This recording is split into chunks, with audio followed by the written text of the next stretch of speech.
pukul 6 waktu Indonesia Barat. Radio Republik Indonesia Palembang dengan Warta Berita.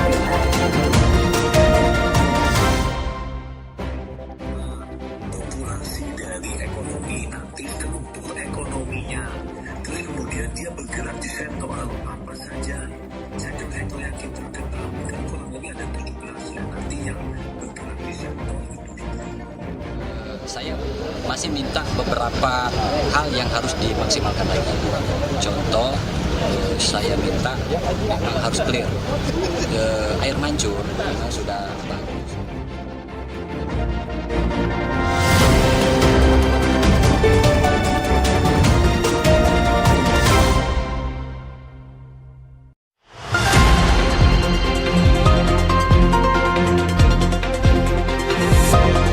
Selamat pagi pendengar, Anda mendengarkan Warta Berita Radio Republik Indonesia Palembang. Sari Berita. Sensus penduduk penting dilakukan untuk memastikan data yang akurat dan terperinci untuk mengidentifikasi arah pembangunan yang tepat sasaran. PT Semen Batu Raja mengajukan relaksasi kebijakan larangan angkutan bertonase melintas di jalan umum. Inilah Warta Berita selengkapnya edisi Kamis 22 Januari 2026. Saya Tata Edin.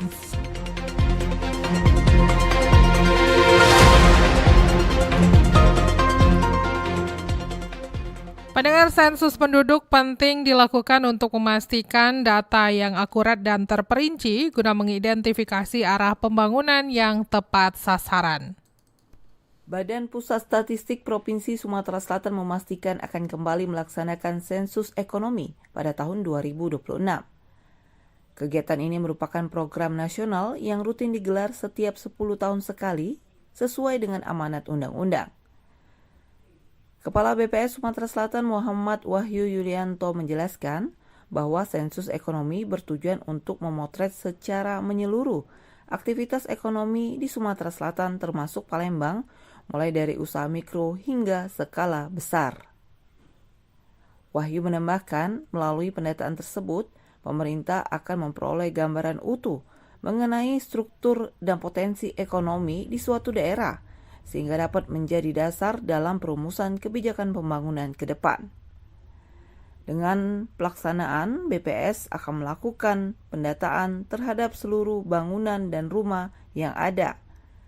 Setiap bangunan akan dicatat untuk mengetahui apakah di dalamnya terdapat aktivitas ekonomi atau tidak. Semua rumah pun dan bangunan akan didata, termasuk gedung besar yang menjalankan kegiatan ekonomi juga akan dipetahkan. Tahu kan kurang lebih ada 17 ya nanti yang bergerak di sektor industri, ya kemudian sektor pertambangan seberapa banyak, kemudian sektor keuangan, sektor jasa-jasa, sektor kesehatan, ya pendidikan, perbankan, informasi dan sebagainya.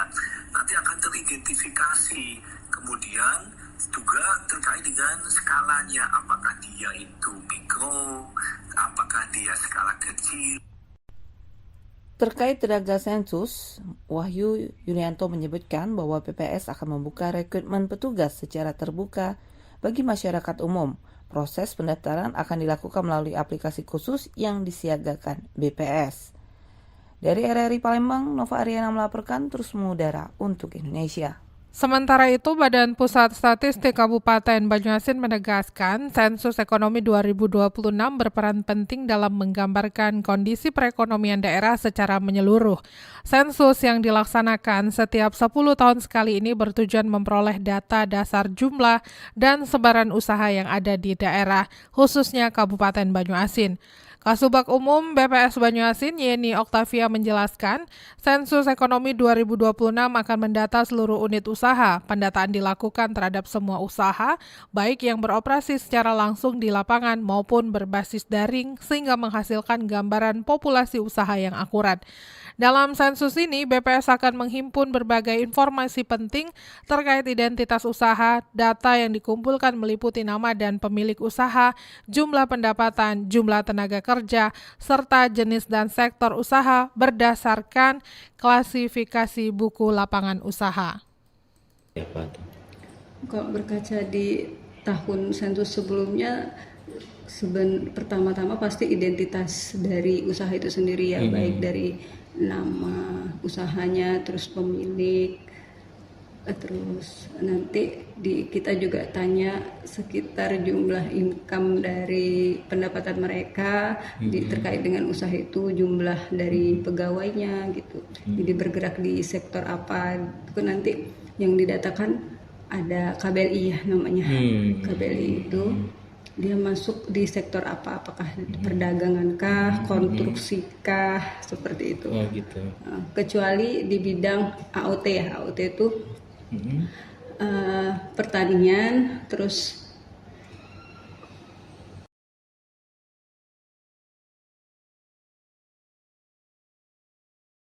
Hasil sensus ekonomi 2026 diharapkan memberikan manfaat besar bagi pemerintah daerah dalam menyusun kebijakan. Data tersebut dapat menjadi dasar penentuan program termasuk penyaluran kredit usaha rakyat, pengembangan UMKM, serta perencanaan investasi dan penciptaan lapangan kerja. Selanjutnya kita dengarkan seperti apa komentar masyarakat. Halo, aku Anton. Menurut aku, pendataan usaha melalui sensus ekonomi itu cukup berdampak ya. Karena pemerintah jadi tahu potensi usaha yang berkembang. Dengan adanya data, kebijakan bisa lebih tepat sasaran, sehingga membuka banyak lapangan pekerjaan yang baru, dan juga dapat mendorong pertumbuhan ekonomi Palembang pastinya.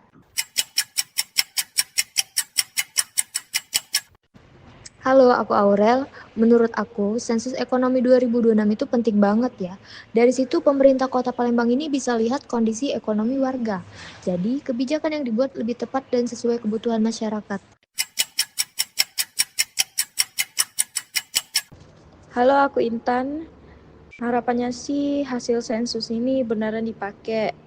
UMKM dan pelaku usaha lokal bisa ngerasain manfaatnya langsung, entah itu bantuan, pelatihan, atau kemudahan usaha. Jadi bukan hanya pendataan aja, tapi ada perubahan yang kerasa untuk masyarakat. Selanjutnya pendengar, kita dengarkan cuplikan wawancara reporter RRI Muhammad Irfan bersama Ketua Badan Pengurus Cabang atau BPC HIPMI Kota Palembang Pebi Anggi Pratama terkait dengan peran sensus ekonomi dalam pembangunan Kota Palembang. Ya, pendengar, saat ini saya sedang bersama dengan Ketua Badan Pengurus Cabang atau BPC HIPMI Kota Palembang Pebi Anggi Pratama. Mas Pebi, bagaimana sih Mas HIPMI Kota Palembang memandang peran sensus ekonomi 2026 ini Mas? Ya, kalau menurut saya pribadi ya dari segi HIPMI ya. Sensus ekonomi itu merupakan peran yang sangat penting. Karena dari sensus ekonomi itu kita dapat mengambil beberapa langkah-langkah, salah satunya itu sebagai dasar juga untuk buat kebijakan gitu, kebijakan yang pro dengan dunia usaha. Ya. Nah, itu pentingnya sensus ekonomi. Selanjutnya kalau menurut saya juga dengan adanya sensus ekonomi juga sebagai dasar pengusaha-pengusaha muda khususnya yang ada di Kota Palembang itu untuk menganalisis pasar. Jadi Palembang ini pasarnya apa cenderungnya? Apa kuliner kah?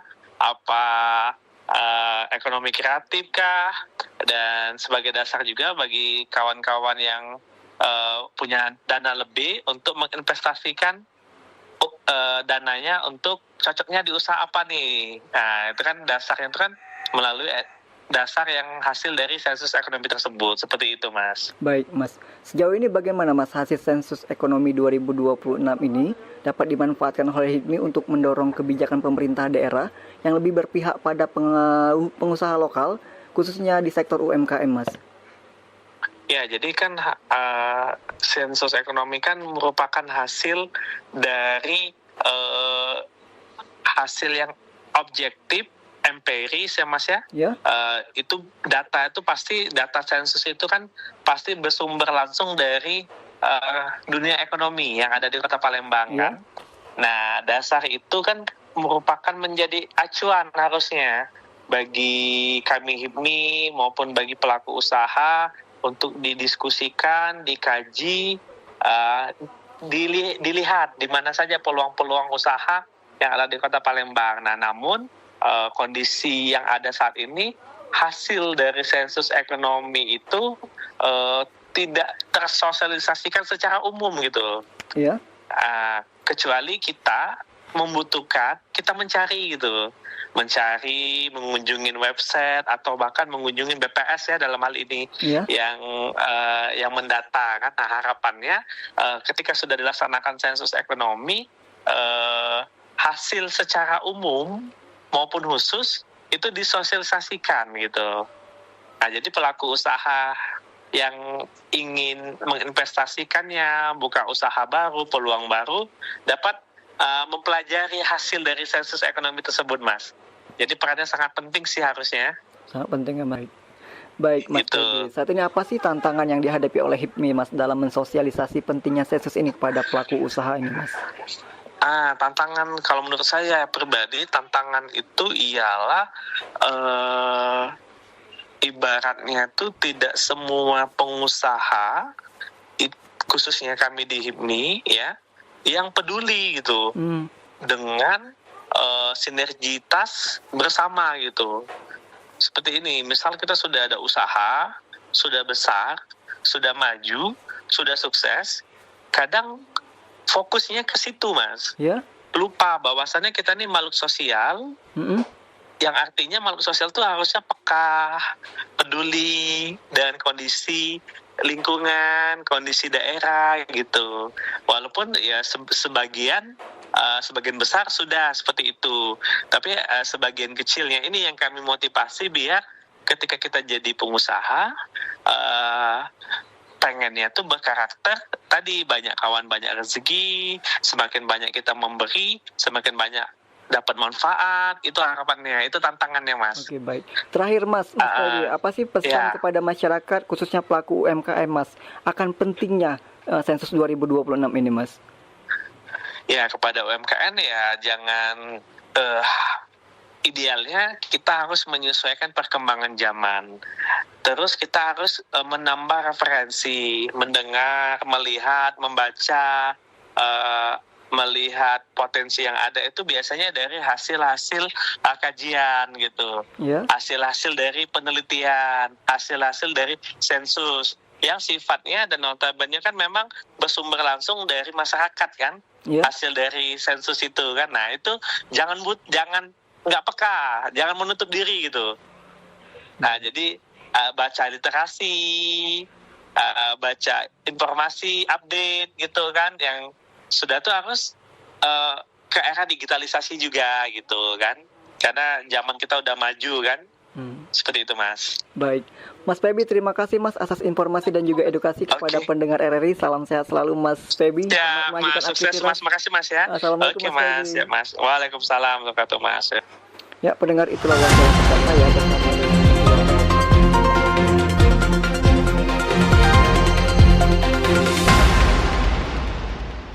Kita beralih ke berita selanjutnya. PT Semen Batu Raja mengajukan relaksasi kebijakan larangan angkutan bertonase melintas di jalan umum.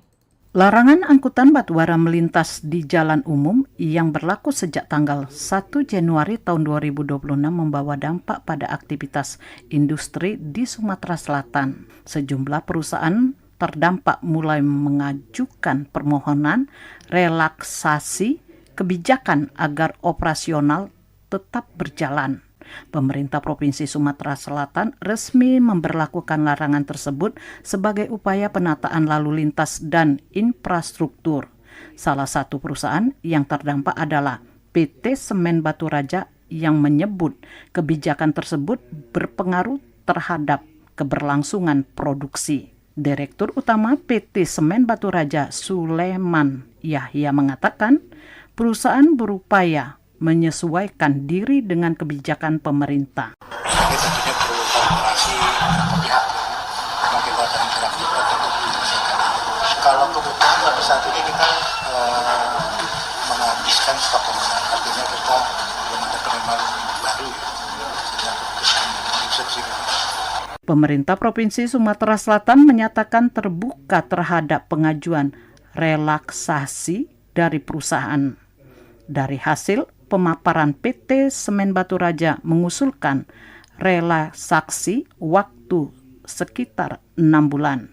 Namun, usulan tersebut tidak semata-mata disetujui dan masih harus melalui kajian teknis. Sementara itu, Asisten 1 Bidang Pemerintahan dan Kesejahteraan Rakyat Sekda Sumatera Selatan, Apriyadi, menegaskan, setiap permohonan akan ditelah secara cermat. Relaksasi dimungkinkan, tetapi harus melalui kajian dan pertimbangan. Tidak semua permohonan bisa langsung diberikan. Oleh karena itu harus hati-hati benar. Dan kami baru mendengarkan masukan dulu permohonan-permohonan, belum ada yang satu pun belum ada yang diberikan relaksasi. Mereka udah tahu dia nggak akan diberi, jadi mereka nggak banyak, kecuali memang yang sudah melakukan aktivitas. Untuk saat ini, tim khusus pemerintah daerah masih melakukan investigasi dan verifikasi lapangan hingga 1 Februari mendatang. Hasil kajian tersebut akan disampaikan kepada Gubernur Sumatera Selatan sebagai bahan pengambilan keputusan. Hingga kini belum ada kelonggaran yang diberikan terkait larangan angkutan batubara di jalan umum. Lamsihar Silitonga melaporkan. Warta berita ini disiarkan secara langsung melalui RRI Pro 1 Palembang di 92,4 FM dan disiarkan juga melalui streaming YouTube Pro 1 RRI Palembang dan aplikasi RRI Digital yang bisa Anda unduh melalui Play Store dan App Store Anda. Anda masih bersama Warta Berita RRI Palembang.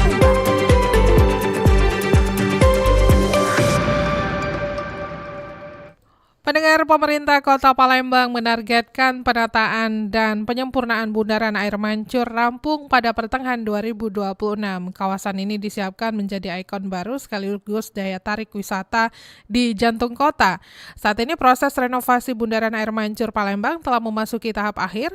Meski masih dikelilingi pagar seng, wajah baru bundaran mulai terlihat melalui motif bunga cempaka telok yang tampak dari luar, serta ornamen tulisan Palembang Darussalam yang terpasang di sisi air mancur. Pemkot Palembang menilai tampilan bundaran air mancur kini jauh lebih baik dibanding sebelumnya. Sejumlah penyempurnaan masih terus dilakukan, mulai dari penguatan semburan air, penambahan ornamen Asmaul Husna, hingga menataan kawasan di sekitar bundaran. Wali Kota Palembang Ratu Dewa menyebut penataan ini menjadi bagian dari upaya mempercantik ruang publik kota. Saya masih minta beberapa hal yang harus dimaksimalkan lagi. Contoh, saya minta memang harus clear. Air mancur memang sudah bagus.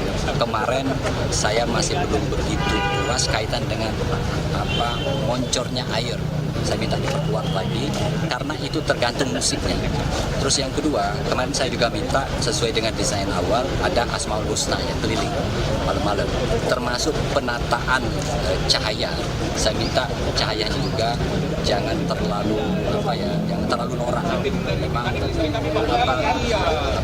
pencerahannya memang lebih memberikan nuansa tersendiri.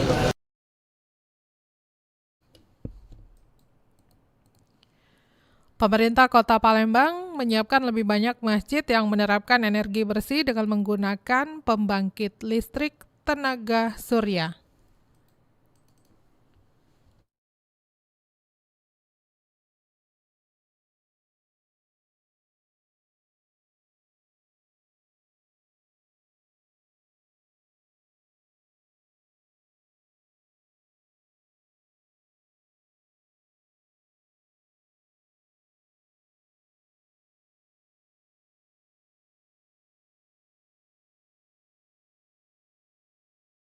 Pendengar, sesaat lagi kami akan hadirkan informasi terkait pemerintah Kota Palembang menyiapkan lebih banyak masjid yang menerapkan energi bersih dengan menggunakan pembangkit listrik tenaga surya yang akan disampaikan oleh reporter kami Erlin untuk Anda.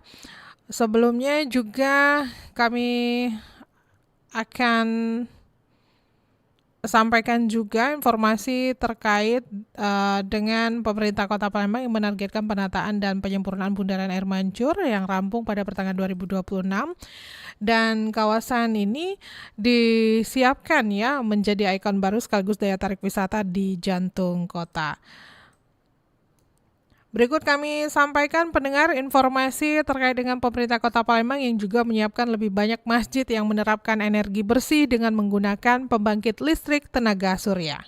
Setelah Masjid Agung Sultan Mahmud Badarudin Jaya Wikromo ditetapkan sebagai masjid percontohan pengoperasian pembangkit listrik tenaga surya (PLTS) melalui bantuan Perumda Tirta Musi Palembang, pemerintah kota berencana melanjutkan pemasangan PLTS di sejumlah masjid lainnya di Kota Palembang. Program ini bertujuan untuk mengefisiensikan anggaran listrik sekaligus mendukung penggunaan energi ramah lingkungan. PLT Direktur Utama Perumda Tirta Musi Palembang Azharuddin menyampaikan bahwa rencana pemasangan PLTS lanjutan tersebut akan dibahas dalam Forum Tanggung Jawab Sosial dan Lingkungan. Dalam forum tersebut, masjid-masjid tertua di Kota Palembang akan menjadi prioritas utama pemasangan PLTS. Pemerintah kota juga mendorong keterlibatan BUMN dan BUMD lainnya untuk berkontribusi mendukung visi dan misi pembangunan kota yang berkelanjutan. Seperti yang Pak Wali bilang tadi, ada forum TJSL gitu kan, tanggung jawab sosial dan lingkungan. Jadi mungkin itu untuk prioritasnya di masjid-masjid lain, kata Pak Wali tadi kan, untuk pembangunan pembangkit listrik juga mungkin, atau yang lainnya. Rencananya seperti itu. Nanti ada forum TJSL itu yang tentu yang diketuai oleh Ibu Kepala Bapeda.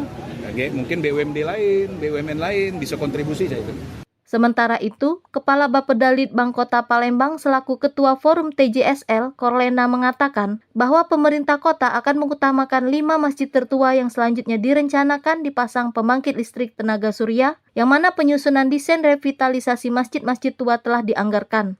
Tanya tadi ya, memang memprioritaskan yang seperti disampaikan di pidato beliau tadi yang ada 5 masjid tua. Nah ini kebenaran memang kami Bapeda tahun ini sudah menganggarkan untuk penyusunan desain revitalisasi masjid-masjid tua tersebut. Insya Allah nanti kalau desain tersebut sudah jadi, ini nanti kami tawarkan lagi. Ya, mungkin ada perusahaan-perusahaan melalui forum TJSL ya, menggunakan dana CR sama seperti PDM tadi untuk membantu program revitalisasi dari masjid-masjid tua yang disampaikan Pak Wali tadi.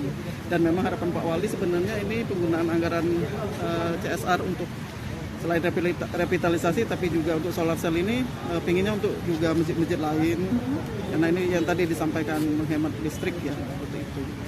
Dengan penggunaan pembangkit listrik tenaga surya, masjid diharapkan dapat melakukan penghematan biaya kelistrikan secara signifikan. Penghematan tersebut diharapkan dapat dialihkan untuk mendukung kebutuhan operasional masjid lainnya seperti kegiatan keagamaan, sosial serta pemeliharaan fasilitas. Erlin Fartesa melaporkan.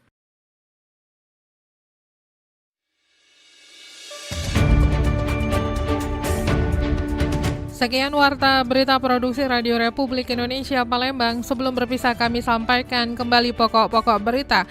Sensus penduduk penting dilakukan untuk memastikan data yang akurat dan terperinci guna mengidentifikasi arah pembangunan yang tepat sasaran. PT Semen Batu Raja mengajukan relaksasi kebijakan larangan angkutan bertonaso melintas di jalan umum. Informasi lainnya dapat Anda akses melalui website kami di rri.co.id dan WhatsApp channel RRI Palembang. Anda juga dapat mengikuti media sosial terverifikasi kami di Facebook, Instagram, TikTok, dan X @RRI Palembang. Kami juga membuka ruang aspirasi bagi Anda untuk menyampaikan sejumlah persoalan dan peristiwa yang berada di sekitar Anda melalui line WhatsApp dan juga SMS di 0821 7927 9090 serta pesan chat melalui aplikasi RRI Digital. Mewakili kerabat kerja yang bertugas, saya Tata Edins, RRI terus mengudara untuk Indonesia.